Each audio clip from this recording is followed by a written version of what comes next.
नमस्कार। आज हम विजयनगर साम्राज्य की गहराइयों में उतर रहे हैं।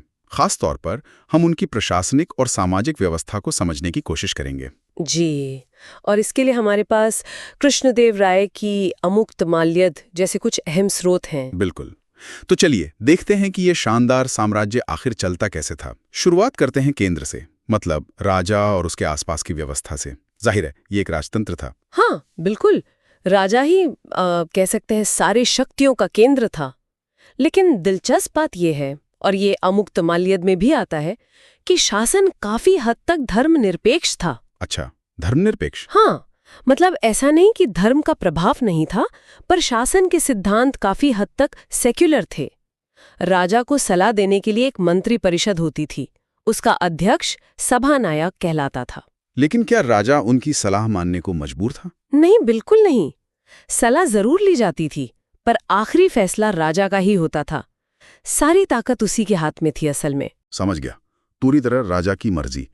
और मान लीजिए कोई गड़बड़ करे तो न्याय कैसे होता था? सजा वगैरह का क्या सिस्टम था? देखिए, न्याय व्यवस्था हिंदू कानूनों पर आधारित थी, और सबसे बड़ा न्यायाधीश वो खुद राजा ही होता था। राजा खुद? जी हाँ। अपराधों के लिए सजाएं काफी सख्त थीं। यहाँ तक कि मृत्युदंड, जिसे वो लोग अधीरपिष्ठा कहते थे, वो भी दिया जाता था। अधीरपिष्ठा, मृत्युदंड। लेकिन इसमें भी शायद कुछ अपवाद थे।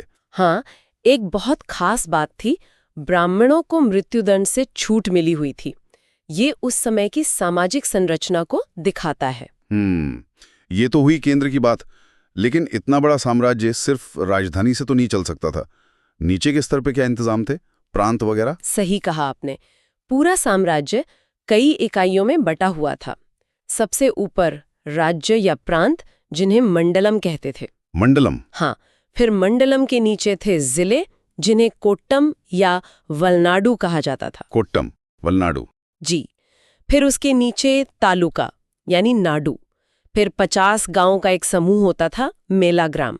और सबसे छोटी इकाई थी गांव, जिसे उर कहते थे। तो एक तरह से काफी व्यवस्थित बंटवारा था ये। हाँ, ये तो काफी ऑर्गेनाइज्ड लगता है। तो इन प्रांतों को, मतलब मंडलम को, संभालता कौन था? कोई गवर्नर जैसा? बिल्कुल। इसके लिए एक बहुत ही महत्वपूर्ण व्यवस्था थी, नायकर व्यवस्था। नायकर व्यवस्था? हाँ, हर प्रांत का मुखिया एक नायक होता था। ये नायक अक्सर कोई शक्तिशाली सामंत या सूबेदार होता था। कई बार तो राज परिवार से ही होते थे ये लोग। अच्छा। और इनके पास प्रांत की सेना और प्रशासन दोनों की जिम्मेदारी होती थी। ओह, तो ये मिलिट्री और एडमिनिस्ट्रेटिव हेड दोनों थे, एक तरह के गवर्नर ही हो गए। इन्हें तनख्वाह कैसे मिलती थी? यही एक और खास बात है। नायकों को नकद वेतन नहीं मिलता था। नकद नहीं? तो फिर? उन्हें अपने खर्चे चलाने के लिए और सेना के रखरखाव के लिए खास जमीन दे दी जाती थी। इस जमीन को अमरम भूमि कहते थे। अमरम भूमि? जी। और इसी वजह से इन नायकों को अमर नायक भी कहा जाता था। अमर नायक, अच्छा। तो वो इस जमीन से कमाई करते थे? हाँ, इस जमीन से जो भी आमदनी होती थी, उसमें से वो अपना तय हिस्सा और सेना का खर्च निकालते थे, और बाकी रकम उन्हें केंद्र के खजाने में जमा करानी होती थी। जमीन देना वेतन की जगह, ये तरीका दिलचस्प है। इसके कुछ फायदे नुकसान भी रहे होंगे। बिल्कुल। देखिए, फायदा ये था कि केंद्र को सीधे इतनी बड़ी सेना रखने और वेतन देने के झंझट से थोड़ी राहत मिल जाती थी, और नायकों का स्थानीय नियंत्रण मजबूत होता था। लेकिन खतरा ये था कि अगर कोई नायक बहुत ज्यादा ताकतवर हो जाए तो वो केंद्र के लिए ही चुनौती बन सकता था, और शायद आगे चलकर ऐसा हुआ भी। हाँ, ये तो हो सकता है। ये तो हुई प्रांतों की बात। अब अगर हम और नीचे चलें, गांव के स्तर पर, वहां क्या व्यवस्था थी? क्या वहां भी नायक थे? नहीं, गांव के स्तर पर प्रशासन अलग था। उसके लिए थी अयंगार व्यवस्था। अयंगार व्यवस्था? जी।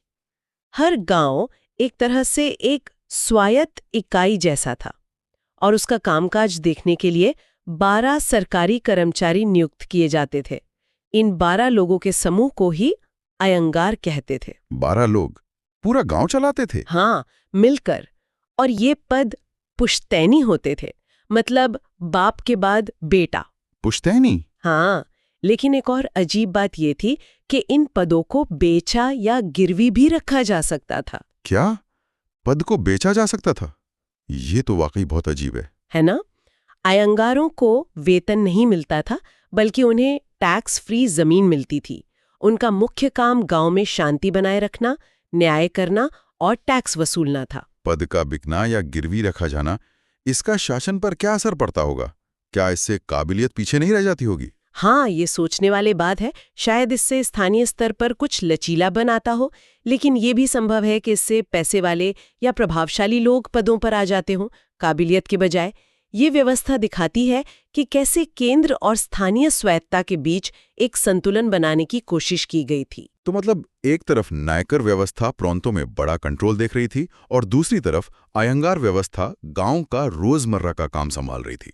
बड़ा कॉम्प्लेक्स सिस्टम था। जी बिल्कुल। इस प्रशासनिक ढांचे के अलावा समाज और अर्थव्यवस्था के बारे में क्या खास पता चलता है इन स्रोतों से? देखिए, अर्थव्यवस्था का आधार तो कृषि ही था, जाहिर है, लेकिन व्यापार, खासकर विदेशी व्यापार, बहुत उन्नत था। सोने के सिक्के चलते थे, जिन्हें वराह कहा जाता था। वराह, हाँ, इसका जिक्र कई विदेशी यात्रियों ने भी किया है, जैसे निकोलो दी कॉन्टी, अब्दुल रज़ाक। बिल्कुल, उन्होंने यहाँ के समृद्धि का काफी वर्णन किया है। समाज में वर्ण व्यवस्था मौजूद थी, लेकिन कहा जाता है कि स्त्रियों की दशा काफी अच्छी थी। उन्हें समाज में सम्मान मिलता था। शिक्षा और कलाओं में भी उनकी भागीदारी थी। और कला साहित्य? वो तो अपने चरम पर थे। खान पान, मनोरंजन के साधन, मंदिर निर्माण, मूर्तिकला, संगीत, नृत्य, सब कुछ बहुत विकसित था। खासकर राजा कृष्णदेवराय का समय, जैसा आपने शुरू में जिक्र किया, उसे तो तेलुगु साहित्य का स्वर्ण काल ही माना जाता है। तो कुल मिलाकर हम कह सकते हैं कि विजयनगर एक ऐसा साम्राज्य था जहां एक मजबूत केंद्रीय सत्ता थी, पर साथ ही नायकर और अयंगार जैसी अनोखी व्यवस्थाओं के जरिए स्थानीय शासन भी चल रहा था। अर्थव्यवस्था काफी मजबूत थी, व्यापार फल फूल रहा था, समाज जीवंत था और कला संस्कृति तो खैर अपने शिखर पर थी। जी हाँ, बिल्कुल।